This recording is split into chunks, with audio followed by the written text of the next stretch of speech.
여러분 주보를 참고하실 때 여러분 앞에 귀한 소식 전하겠습니다. 우리 교회를 방문하신 모든 분들을 주님의 이름으로 환영합니다. 등록 원하시는 분 말씀하시면 저희가 친절하게 도와드리도록 하겠습니다. 예배 안내를 보시게 되면 다음 주 주일 설교 안내입니다. 제가 원래는 하려고 다 준비하다가 그렇게 되면 선교도 제대로 못할 것 같고 설교 준비도 제대로 안 될 것 같아서 또 정말 좋은 교수님이 계셔서 우리가 2번이나 모시려다 안 됐던 분이셨는데 장로신학대학교 신형섭 교수님, 기독교 교육학과 전공이신데 오셔서 말씀을 전해주십니다. 저는 예배 인도를 하고 또 교회학교에 가서 아이들을 축복하고 짧은 메시지를 함께 전하려고 합니다. 여러분들 위해서 기도해 주시기를 부탁드립니다. 오늘부터 오이코스 모임이 이제 정상적으로 시작됩니다. 주중에 하는 모임, 주일에 하는 모임 적극적으로 여러분 참석해 주시고 함께 마음을 모아주시고 함께 기도해 주셔서 오이코스가 정말 우리의 영혼이 살아나고 위로받는 공동체가 될 수 있기를 바랍니다. 권사기도회가 수요일부터 시작됩니다. 권사님들 꼭 참석하셔서 함께 서로를 위해 기도하고 또 가정을 위해 기도하고 나라와 민족을 함께 기도해 주시기를 부탁드립니다. 알림 안내입니다. 아동부 홍콩 비전 트립 다음 주에 파송식이 있는 거 기억해 주시고요. 알림 안내드립니다. 사역 임명이 있습니다. 늘 섬김과 헌신의 자리에 동행해 주시고 동참해 주셔서 감사합니다. 오늘 인원이 많아서 일일이 제가 호명하진 않습니다. 임명하게 되고요. 또 특별히 다음에 주차관리부에서 또 3부 바나바에서 은사를 따라서 섬길 분을 모집하고 있으니 적극적으로 신청해 주셔서 또 주님의 교회를 잘 섬길 수 있기를 부탁드립니다. 작은 도서관에서 원데이 클래스를 진행하게 됩니다. 계속 여러 가지를 하게 될 텐데요. 이번에는 샴푸를 비누처럼 만드는, 그리고 비누를 직접 만드는 이런 활동을 하게 됩니다. 우리 이현진 청년이 인도하게 되는데 재료비가 있습니다. 적극적으로 하길 원하신 분들은 손수영 권사님에게 신청해 주시기를 부탁드립니다. 교우 소식이 있습니다. 신민정 집사님, 황상진 집사님, 신민정 집사님의 어머니께서 하나님의 부르심 받았는데 오늘 일부 예배 나오셔서 또 반주까지 하셨습니다. 정말 오랜 시간 투병하시면서 힘겹게 세상을 떠나셨는데 우리 집사님의 마음이 크게 위로받을 수 있도록 기도될 때마다 기도해 주시기를 부탁드립니다. 정혜정 집사님, 이윤재 집사님 가정에서 장례 위로 감사로 사랑의 성미 드렸습니다. 어려운 이웃들을 섬기는 데 사용하도록 하겠습니다. 일만 감사 관련해서 한 번 더 안내 드립니다. 누적 감사가 897개의 감사가 현재 누적이 되어 있는데요. 우리가 헌금의 양이 중요하지 않습니다. 그냥 1,000원 정도 이상만 매주 내는 거.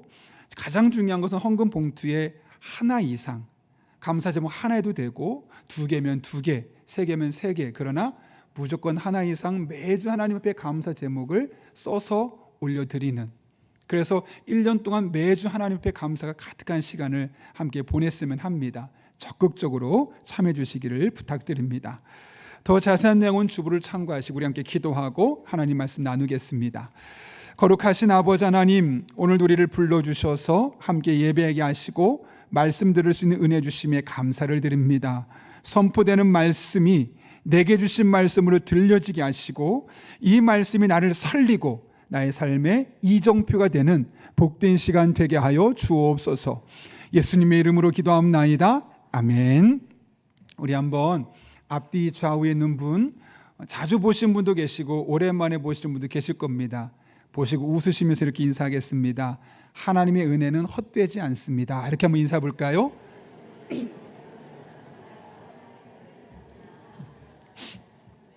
제가 듣기는 헛되지 않습니다만 들리는 것 같은데, 네, 그래도 좋습니다. 여러분, 제가 자전거를 잘 탈 것처럼 보입니까? 못 탈 것처럼 보입니까? 예, 꽤 잘 탑니다. 저는 앞바퀴도 들고 뒷바퀴도 따로 들고 2개 다 들기도 합니다. 정말 자전거를 잘 탑니다. 그리고 어릴 때는 친구들과 그 마을 한 바퀴를 2바퀴, 3바퀴 도는 그 경주를 할 만큼 자전거를 정말 타는 걸 좋아하고 꽤 잘 타는 편입니다. 거의 매일 자전거를 탔고 심지어는 비가 올 때 그 자전거 타는 즐거움, 특히 이렇게 눈이 왔어도 보통 자전거를 안 타는데 저와 친구들은 일부러 자전거를 타면서 브레이크를 잡고 넘어지는 그 즐거움도 누리려고 겨울철에도 눈이 오면 자전거를 끌고 나갔던 그런 기억이 있습니다. 너무 자전거 타는 걸 좋아했죠. 그런데 돌아보면 이런 즐거움을 경험할 수 있었던 것은 전적으로 아버지 덕분이었습니다. 왜냐하면 과거에는 자전거를 타려면 보조바퀴가 달려 있었습니다. 그래서 넘어지지 않고 띠뚱띠뚱거리며 자전거를 계속 탈 수 있도록 그것이 버팀목이 되어줬죠. 저도 그랬습니다. 근데 어느 날 아버지가 덕하나 자전거 이 보조바퀴를 떼고 하면 어떻겠니? 제가 어땠을까요? 아니요. 겁이 나니까요. 그랬더니 아버지가 내가 뒤에 잡아줄 테니까 걱정하지 말고 너는 그냥 앞만 보고 가면 돼. 실제로 그래서 아버지가 잡아주고 몇 번 가다 보니까 꽤 자신감이 생기더라고요. 그래서 계속 그렇게 자전거를 타다 보는데 이상하게 뒤가 가볍습니다. 뒤를 잠깐 돌아봤더니 아버지가 저를 보고 씩 웃고 계시더라고요. 제가 순간 겁이 나서 넘어졌습니다. 그런데 그 뒤에 다시 아버지가 오셔서 잡아주고 밀어주고 잡아주고 밀어주는 과정을 통해서 이제는 넘어지지 않고도 잘 탈 수 있게 되었죠. 참 신기했습니다. 제가 자전거를 그렇게 타게 되면서 처음에는 이 두려웠던 순간들이 분명히 있었습니다. 그런데 그 순간을 넘어서게 되니까 자전거 타는 즐거움을 알게 되는 거죠. 저희 아버지가 처음에 제안했던 손 놓고 혼자 타는 것은 어쩌면 초보자인 저에게는 매우 위험한 선택이었습니다. 그런데 생각해 보았습니다. 만약 그때 무섭다고 자전거를 혼자 타는 것을 내가 거부했다면, 그만두었다면 아마 오늘날 자전거를 제대로 탈 수 없었을 것이고 자전거를 잘 타는 사람들이 느낄 수 있는 그 즐거움을 느낄 수 없었을 것이다 라는 생각이 듭니다. 그러나 위험하지만 그것을 감수하기로 선택했을 때 마침내 자전거를 제대로 탈 수 있었고 신나는 체험도 할 수 있었으며 자전거를 탈 수 있는 사람만 누릴 수 있는 그런 즐거운 시간들을 보낼 수 있게 되었던 것이죠. 결과적으로 보면 그 당시에는 위험한 선택인 줄 알았는데 지나고 보니 최고의 선택이었던 겁니다. 마찬가지입니다. 우리 인생에도 이처럼 자전거를 처음 타는 것 같은 위험해 보이는 일들이 참 많습니다. 위험에 관한 한 사람들은 명백하게 둘로 나뉘죠. 그것을 받아들이는 사람과 그것을 거부하는 사람입니다. 근데 사람은 보통 위험을 감수하는 것을 그다지 좋아하지 않습니다. 그러나 지레 겁먹고 위험해 보이는 선택을 우리가 거부하게 되면 그것을 선택했을 때 누릴 수 있는 그런 유익들을, 즐거움들을 우리는 경험할 수 없게 되는 것이죠. 반대로 지금 당장은 위험해 보이지만 그것을 잘 받아들이게 될 때, 그것을 선택하게 될 때 우린 이로 인해서 많은 것들을 경험하게 될 것이고 과거에는 경험하지 못했던 새로운 세계들을 맛볼 수 있는 겁니다. 바라기는 여러분의 삶에 이런 은혜가 날마다 경험될 수 있기를 간절히 바랍니다. 오늘 본문은 천사 가브리엘이 마리아에게 전한 하나님의 은혜에 대한 말씀으로 시작합니다. 사가랴에게 아이를 갖게 한 천사 가브리엘이 마리아를 찾아와서 마리아가 깜짝 놀랄 만한 소식을 전하죠.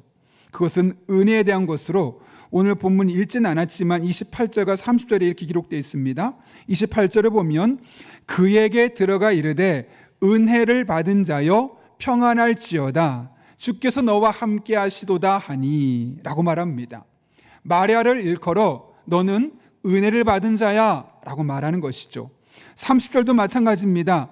천사가 이르되 마리아여 무서워하지 말라 내가 하나님께 은혜를 입었느니라 라고 이야기합니다. 이렇게 천사는 무려 2번에 걸쳐서 마리아에게 너는 은혜를 받은 사람이야 라고 이야기하죠. 여러분, 우리가 보통 은혜하면 떠올려지는 그런 기대는 뭡니까? 하나님이 나를 축복하시겠구나. 내 인생에 대한 기대치가 커집니다. 왜냐하면 은혜라는 정의는 뭡니까? 받을 자격이 없는 자들에게 주어지는 하나님의 일방적인 선물, 과한 선물, 이것을 우리가 은혜라고 생각하기 때문에 그렇죠. 그렇다면 오늘 마리아에게 주신 은혜는 어떤 은혜일까요? 31절부터 33절까지 말씀 화면을 보면서 우리 한번 세 번역으로 천천히 읽었으면 좋겠는데요. 같이 읽겠습니다. 시작. 보아라, 그대가 잉태하여 아들을 낳을 터이니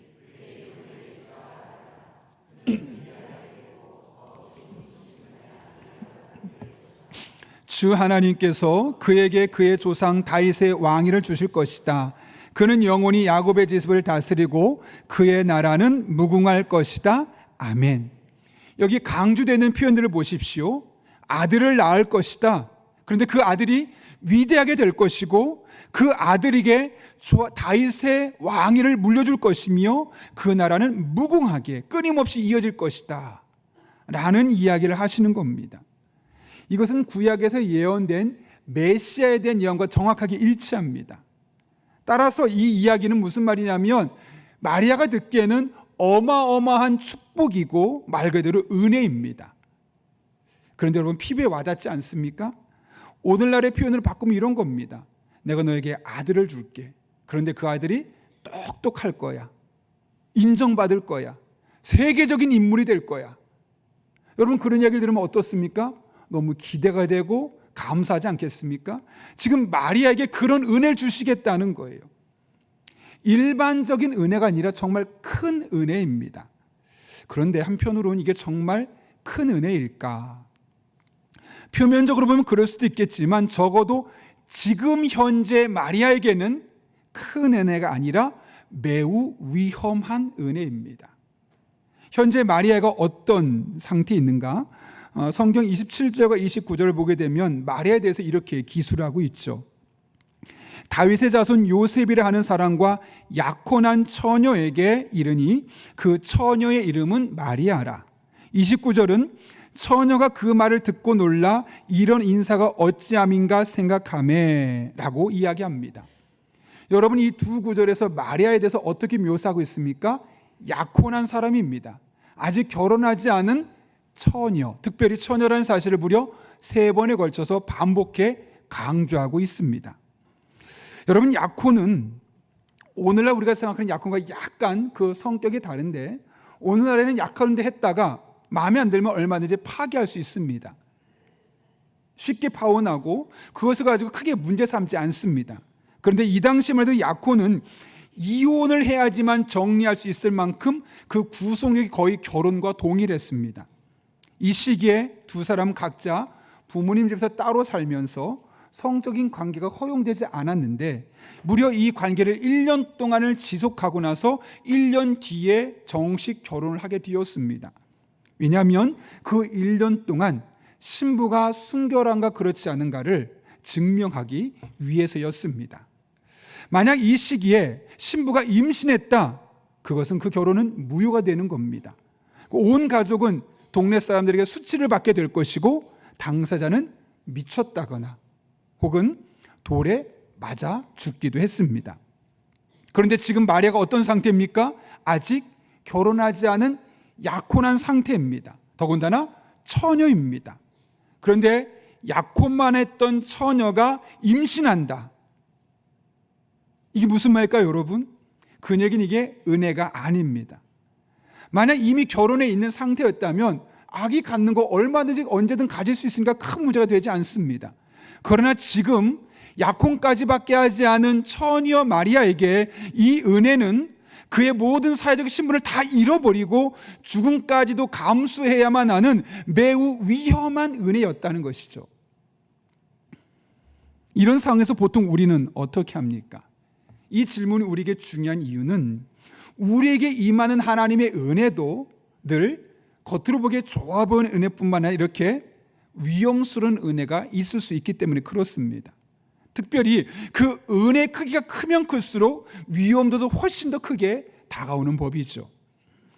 천사가 마리아에게 전한 은혜는 매우 위험한 은혜였습니다. 중요한 것은 이에 대한 마리아의 반응이죠. 어떻게 반응합니까? 오늘 그의 반응이 38절에 이렇게 기록됐는데 제가 한번 읽어보겠습니다. 마리아가 이르되 주의 여종이오니 말씀대로 내게 이루어지이다 하매 천사가 떠나가니라. 이게 무슨 말일까요, 여러분? 천사가 이야기한 대로 내게 그대로 임해도 좋습니다. 제가 비록 처녀이지만 제가 그렇게 해서 아이를 갖는다면 그것을 제가 그대로 수용하겠습니다 라는 것이죠. 처녀로서 임신하는 일, 그것도 약혼한 상태에서 임신하는 그 일이 자신에게 무서운 결과를 초래할 수 있음에도 불구하고 그 위험한 길을 그녀는 선택하게 되었던 겁니다. 어떻게? 이런 위험한 은혜를 선택할 수 있었을까요? 바로 천사의 말 때문이죠. 그렇다면 천사가 뭐라고 말했습니까? 오늘 보면 36절과 37절 말씀 여러분이 같이 한번 읽겠습니다. 시작. 보라, 내 친족 엘리사벳도 늙어서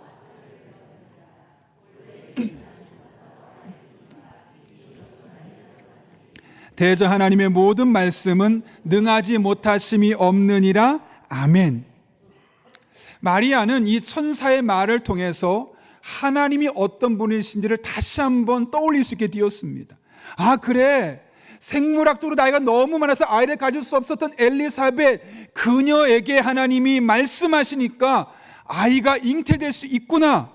그래, 그 전능하신 하나님, 그 하나님이 나와 함께 하시고 그 하나님이 나를 통해 하신 일이라면, 그분이 이끄신다면 지금 보기에는 당장 위험해 보이는 일이라 할지라도 내가 그대로 따라도 되겠다라고 선택하게 되었던 겁니다. 그래서 그녀는 위험해 보이는 그 은혜를 받아들일 수 있었고, 결국 처음에는 위험한 은혜였지만 그것이 위대한 은혜로 바뀌어지게 되었던 겁니다. 하나님은 우리 인생에도 이처럼 놀라운 은혜를 준비하고 계십니다. 문제는 그것을 처음 접할 때는 매우 위험한 은혜로 느껴진다는 거죠. 그대로 순종하면 큰 문제가 될 것처럼 느껴지고, 그대로 순종하면 나만 큰 손해를 볼 것처럼 하는 겁니다. 잘못하면 내 인생이 망가질 것처럼 보이고, 이대로 더 이상 일어서지 못할 것 같은 두려움 때문에 그 위험한 은혜로 다가오신 그 하나님의 놀란 은혜를 우리는 선뜻 선택하지 못합니다. 주저하죠. 뒷걸음질 칩니다. 그러나 고난이 감추어진 축복인 것처럼 위험해 보이는 은혜는 결국 우리 삶의 위대한 은혜로, 더욱 복된 은혜로 열매 맺게 되어 있습니다. 왜요? 마리아의 삶, 위험해 보이는 은혜를 선택했을 때 그 위험해 보이는 은혜를 통해서 예수님을 이 땅에 보내셨고 수많은 사람을 구원하셨던 것처럼 동일하게 우리들의 삶을 그렇게 이끌어 주실 것이기 때문에 그렇습니다. 스위스의 의사이며 작가인 폴 트루니에라는 분이 계십니다. 그분이 20세기 가장 위대한 기독교 의사로 알려져 있는데, 그는 목회 상담 분야에 정말 많은 업적을 남겼습니다. 제가 약 한 20여 년 전에 사서 읽었던 책인데, 모험으로 사는 인생이라는 책이 있습니다. 그는 이 책에서 우리 그리스도인의 인생을 모험으로 사는 인생으로 정의합니다. 여러분, 모험이 뭡니까? 매일매일 경험하지 못했던 새로운 것들을 경험한다는 거죠. 어제 경험했던 것이 오늘 똑같이 이어지진 않습니다. 오늘은 또 다른 하루고 내일은 또 다른 하루고, 그런 면에서 본다면 우리 인생은 날마다 모험 같은 인생이라는 것이죠. 그런데 그러다 보니까 많은 사람들이 모험을 어떨까요, 여러분? 좋아하는 사람도 있겠지만 대부분의 사람은 그 모험을 선호하지 않습니다. 그다지 좋아하지 않습니다. 중요한 것은 우리는 숙명적으로 모험 같은 인생을 살게 되어 있다는 거죠. 매일매일 이전에는 경험하지 못했던 또 다른 삶을 우리는 살아갈 수밖에 없습니다. 그래서 매일매일이 두렵습니다. 긴장이 됩니다. 중요한 것은 우리 인생이 모험으로 사는 인생이지만 그냥 모험으로 사는 인생이 아니라는 거죠. 그는 이 책에서 말합니다. 우리 인생은 하나님이 지휘하시는 모험이다. 모험인데 나 혼자 떠나는 모험이 아니라 하나님께서 우리 인생을 지휘해 주시는 그런 모험이라는 사실을 분명하게 이야기하고 있는 거죠. 여러분, 지휘자가 있지 않습니까? 지휘자의 역할이 무엇입니까? 가장 먼저 곡을 선정하죠. 그리고 그 선곡된 곡을 따라서 사람들을 지휘합니다. 그러다 보면 때로는 빠르게, 때로는 느리게, 때로는 강하게, 때로는 약하게, 때로는 크게, 때로는 작게, 이런 과정을 통해서 처음 하는 곡이지만 그 처음 하는 곡을 아름다운 곡으로 만들어가는 것이 바로 지휘자의 역할입니다. 그만큼 지휘자가 중요하죠. 만약 지휘자가 없다면 그 찬양대는 서로 자기 소리만 내는 시끄러운 소리만 만들어낼 겁니다. 그러나 이 지휘자의 지를 잘 따라가다 보면 처음 접하는 곡이라 할지라도 생소한 의미라 할지라도 그 소리가 조화를 내면서 아름다운 음악을 만들어내는 것이죠. 그런데 하나님께서 모험 같은 인생을 살아가는 우리들의 삶에 지휘자가 되어 주신다고 말씀합니다. 그래서 그분의 지휘를 따르면, 그분의 인도하심을 따르면 아무리 처음 가는 길이라 할지라도, 아무리 어려워 보이고 아무리 위험해 보이는 길이라 할지라도 마침내 좋은 결과물을 얻을 수밖에 없는 겁니다. 왜요? 그분이 지휘해 주시니까요. 그분이 이미 선곡했고 그 선곡한 것을 따라서 우리 인생을 그렇게 지휘하며 이끌어 가시니까 그 길을 따라가면 우리 인생은 아름다운 하모니를 낼 수밖에 없는 겁니다. 그래서 폴 트루니에는 이렇게 이야기합니다. 모험으로 사는 인생은 두려움 없는 삶이 아니라 오히려 각종 두려움을 충분히 인지하는 가운데 영위하는 삶이다. 모험으로 사는 인생은 두려움이 있음에도 불구하고 앞으로 나아가는 삶이다. 왜요? 하나님이 지휘하여 주시니까요. 짧지만 제가 신학생 시절에 개척교회에서 몇 개월 동안 지휘를 했던 적이 있습니다. 원래 한 집사님이 지휘를 하셨는데 출산을 하게 되면서 제가 잠깐 동안 그 집사님의 자리를 대신해서 지휘를 했었는데, 제가 지휘할 때와 그 집사님이 지휘할 때가 이 사랑대 실력이 월등하게 차이가 나는 겁니다. 저도 나름대로 지휘를 맡았기 때문에 열심히 공부하고 어떻게 할까 연구하고 하는 겁니다. 그런데 제가 하면 할수록 뭔가 어설픕니다. 그런데 그 집사님이 나중에 복귀하고 나서 지휘를 하기 시작하니까 이 사람들이 정말 내가 지휘할 때 그 사람이 맞나 싶을 정도로 놀랍게 아름다운 소리를 내고 정말 멋진 하모니를 만들어내는 거예요. 누가 지휘하느냐에 따라서 똑같은 곡이 전혀 다른 결과물을 만들어내었던 것이죠. 여러분, 모험으로 사는 인생에는 항상 두려움이 따라옵니다. 그럼에도 불구하고 전능하신 하나님께서, 특별히 마리아의 삶에 함께 하셨던 그 하나님께서 동일하게 우리 인생을 지휘하여 주십니다. 그래서 그분을 의지하고 그분의 길을 따라가면 어떤 위험해 보이는 선택도 마무리는 결국 위대한 선택, 최고의 선택으로 열매 맺게 되어 있습니다. 제가 최근에 한 목사님 부부를 만나고 왔습니다. 연세가 많으신 분이신데 동생분이 갑작스럽게 세상을 떠나게 되면서 이 조카들만 남게 된 겁니다. 이 조카들을 어떻게 할까? 내가 키워야 되나? 라는 고민이 들었는데, 문제는 이미 나에게도 자녀가 둘이 있는 겁니다. 내 자녀가 둘이 있는데 조카들까지 데려오면 내가 이 아이들, 우리 아이도 키우기 힘든데 그 아이들을 어떻게 키울까? 그런 걱정이 드는 것이죠. 그러면 차라리 이 조카를 다른 사람들에게 키워달라고 하면 어떨까? 이 둘 사이에 너무너무 고민이 많이 되었습니다. 또 한편으로는 돌아보면 이 조카들을 내가 집에 들여서 키우는 것, 이 아이들이 잘 성장한다면 이것은 어쩌면 하나님께서 우리 가정에 주신 은혜와 축복일 수 있는데, 이런 두 가지 선택의 갈림길에서 고민을 할 수밖에 없었죠. 그래서 하나님 앞에 기도합니다. 그리고 응답에 따라서 매우 위험해 보이는 선택을 했습니다. 그 두 조카를 본인의 집에서 키우기로 한 겁니다. 갑자기 자녀가 넷이 되어버렸죠. 그렇게 조카들을 키우는데 이 조카들은 자기의 자녀들만큼 말을 잘 듣지 않습니다. 노란 머리하고 신발 질질 끌고 다니고 말 그대로 문자처럼 행동하는 겁니다. 교회도 잘 나가지 않습니다. 얼마나 많이 힘들었겠습니까?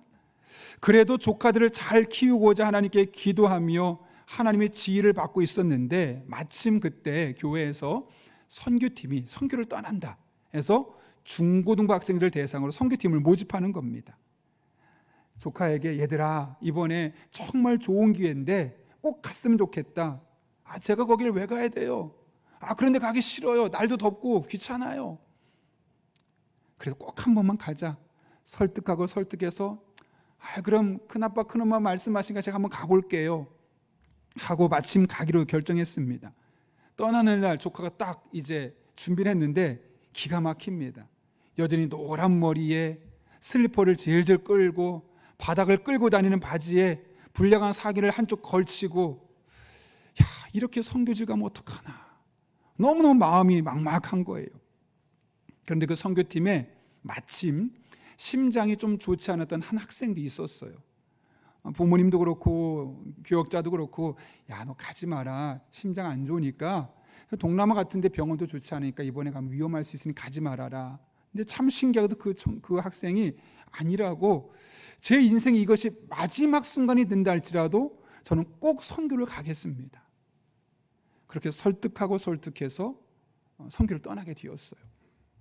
그렇게 선교를 가게 되었는데 갑자기 선교 사역을 감당하는 그 청년이 가슴이 움켜쥐는 거예요. 심장에 문제가 생긴 겁니다. 급한 마음에 이곳저곳 병원을 찾아보지만 여러분 거의 한 30년 전이라고 생각해 보십시오. 지금도 동남아에 가면 병원이 잘 갖춰지지 않은데 그 당시는 더더욱 병원 설비가 좋지 않았겠습니까? 안전히 이곳 병원 저곳 병원을 옵니다. 결국에는 심장마비로 선교지에서 학생이 세상을 떠나게 된 거예요. 큰 충격이었죠. 그런데 그 큰 충격도 오래가지 않았어요. 그 아이가 떠나기 전에 했던 말 때문이고 또 그 아이의 그 죽음을 받아들이는 부모님의 모습 때문이에요. 가장 중요한 것은 그 선교지에 갔던 목사님의 조카들이 충격을 받은 거예요. 아니, 저렇게까지 예수를 믿어야 되나? 아니, 저렇게까지 믿을 만큼 신앙에 뭔가 놀란 것이 있는 건가? 짧지만 의구심을 갖기 시작했고, 아, 그럴만 하니까 저렇게 했겠지. 그럼 나도 저 형이 믿었던 예수님을 한번 제대로 믿어봐야겠다 라는 마음을 그 자리에서 그 심장마비로 죽은 형을 보면서 조카의 마음이 확 180도 달라진 거죠. 선교를 마치고 돌아왔는데 애가 완전 딴판이 되어버린 거예요. 청바지를 말끔하게 신고 말끔하게 입고 남방도 속에 잘 넣어서 깔끔하게 입고 큰엄마 큰아빠 선교 잘 다녀왔습니다 정중하게 말하고 말투와 모든 옷차림이 완벽하게 달라진 거예요. 그때 그 아이들이 하나님을 제대로 경험하게 되었고 지금은 이제 명절에 가장 가까운 곳에서 찾아와서 가장 먼저 인사할 정도로 그런 같이 마치 아들과 딸 같을 정도로 정말 그런 조카의 관계가 이어지게 되었다는 거죠. 사실 그 목사님 부부가 처음에 조카를 받아들일 때는 매우 위험한 선택일 수 있었어요. 이 아이들을 받아들이는 것이 유익할까 그렇지 않을까 보면 사실은 그냥 우리 애들 둘만 키우는 게 가장 본인들도 경제적으로 편하고 넉넉하고 아이들 키우기도 너무 편하거든요. 그런데 그들을 받아들인 것은 매우 위험해 보이는 선택이었죠. 그런데 그 위험해 보이는 선택의 순간순간마다 내가 고민하고 내가 결정하기보다는 하나님의 지휘를 받고 하나님의 인도하심을 따르며 그 아이들을 키워가니 그 위험해 보였던 선택이 결국은 최고의 은혜였고 그들의 삶에 놀라운 하나님의 은총을 경험하는 축복의 수단이 될 수 있었던 겁니다. 중요한 것은 바로 이 하나님이 저와 여러분의 인생을 지금도 지휘하고 계시다는 겁니다. 그 하나님께서 우리 가정을 지휘하고 계시고요. 그 하나님께서 우리 교회를 지휘하고 계시고요. 그 하나님께서 이 나라, 이 민족도 지금도 여전히 지휘하고 계십니다. 그럼에도 불구하고 내가 원하는 방향과 전혀 다르게 흘러갈 수 있어요. 여러분 걱정하지 마십시오. 우리 인생을 지휘하신 하나님이 이미 가장 아름다운 곡으로 선곡하셨고 그 곡에 따라서 지금 우리 인생을 지휘하고 있는 중이십니다. 물론 그런 중에 때로는 우리가 따라가기 힘들 정도로 빠르게 일하실 수도 있어요. 때로는 우리가 보기에 너무 지칠 정도로 너무 느리게 일하셔서 하나님 언제까지입니까? 제가 언제까지 기다려야 합니까? 언제까지 기도해야 합니까?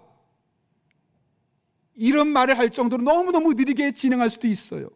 그러나 중요한 것은 전능하신 하나님, 실수하지 않으신 하나님, 위험해 보이는 은혜를 통해서 최고의 은혜를 선사하신 하나님께서 지금 우리들의 삶을 완벽하게 지휘하고 계시다는 겁니다.